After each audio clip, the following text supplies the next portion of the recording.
জাপানের প্রধানমন্ত্রীর অসম সফর বাতিল।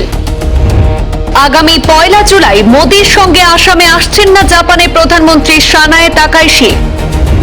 প্রেস ব্রিফিং করে আসামে প্রধানমন্ত্রী মোদি এবং অতিথি জাপানের প্রধানমন্ত্রীর সফর বাতিল হওয়ার বিষয়টি ঘোষণা করেছেন মুখ্যমন্ত্রী ডক্টর হিমন্ত বিশ্ব শর্মা। দুই প্রধানমন্ত্রীর সফর ঘিরে জোর প্রস্তুতি শুরু হয়েছিল গুয়াহাটি মহানগরীতে। তবে সৌন্দর্যায়নের কাজ সম্পন্ন হবে দাবি মুখ্যমন্ত্রী ডক্টর হিমন্ত বিশ্ব শর্মার। গুয়াহাটিতে ভারত জাপান শীর্ষ সম্মেলন অনুষ্ঠিত হওয়ার কথা ছিল, আর সেই সম্মেলনের পরেই আসামে বিনিয়োগ এবং উন্নয়নের নতুন দিগন্ত খুলে যাবে বলে আশা করেছিল আসাম সরকার। জাপানের প্রধানমন্ত্রীর আসাম সফরকে ঘিরে রাজ্য প্রশাসনও ছিল আশাবাদী, কিন্তু আজ মঙ্গলবার জাপানের প্রধানমন্ত্রী সানায়ে তাকাইশির আসাম সফরসূচি বাতিল করা হয়েছে। এই বিষয়ে পরিষ্কার ব্যাখ্যা দিয়েছেন রাজ্যের মুখ্যমন্ত্রী ডক্টর হিমন্ত বিশ্ব শর্মা। মঙ্গলবার সন্ধ্যায় ক্যাবিনেট বৈঠকের পর সাংবাদিক সম্মেলনে মুখ্যমন্ত্রী জানান, গতকাল রাতে ভারতের বিদেশ সচিব বিক্রম মিস্ত্রি আসাম সরকারের মুখ্য সচিবকে জানিয়েছেন যে বিশেষ কারণে এবার জাপানের প্রধানমন্ত্রী আসামে আসছেন না।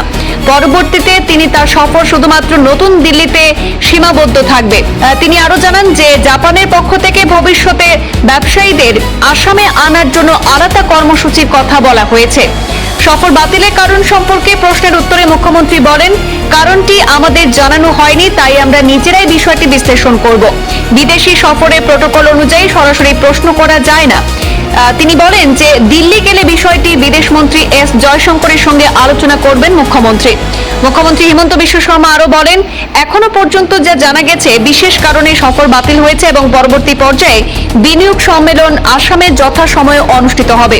এছাড়াও মুখ্যমন্ত্রী জানান, গুয়াহাটিতে চলমান উন্নয়ন প্রকল্পগুলি অব্যাহত থাকবে এবং অতিথি না এলেও সরকারি ব্যয় অপচয় হবে না বলেও জানিয়েছেন তিনি।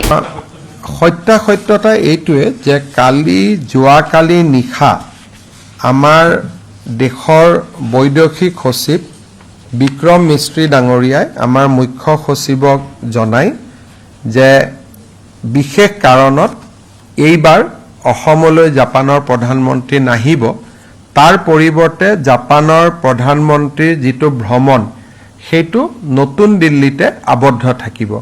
আৰু তেওঁলোকে আমাক কৈছে যে পৰৱৰ্তী পৰ্যায়ত জাপানৰ ব্যৱসায়ীসকলক অসমলৈ লৈ অহাৰ বাবে তেওঁলোকে পৃথকে এটা দিন ঠিক কৰিব, কিন্তু প্ৰধানমন্ত্ৰীৰ ভ্ৰমণটো এইবাৰ অসমত নহ'ব। কাৰণটো তেওঁ আমাক জনোৱা নাই, গতিকে কাৰণখিনি আমি নিজে উলিয়াই ল'ব লাগিব। যিহেতু তেওঁলোকক কাৰণ সোধাটো প্ৰটোকলত নপৰে, যে যিহেতু ইয়াত জাপানৰ কথা জড়িত আছে, ভাৰতৰ কথা জড়িত আছে, তেওঁলোকক আমি কাৰণ নিশ্চিতভাৱে সুধিব নোৱাৰোঁ। গতিকে কাৰণখিনি আমি নিজেই নিজৰ ভিতৰতে আলোচনা কৰিব লাগিব। কিন্তু আজি মাত্ৰ ঘটনাটো হৈছে, গতিকে কাৰণখিনিৰ ফালে ময়ো ভালকৈ চোৱা নাই। যেতিয়া মই দিল্লীত যাম বা জয়শংকৰ ডাঙৰীয়াক লগ পাম, তেতিয়া কাৰণখিনি মুখামুখিকৈ সুধিব পাৰিম।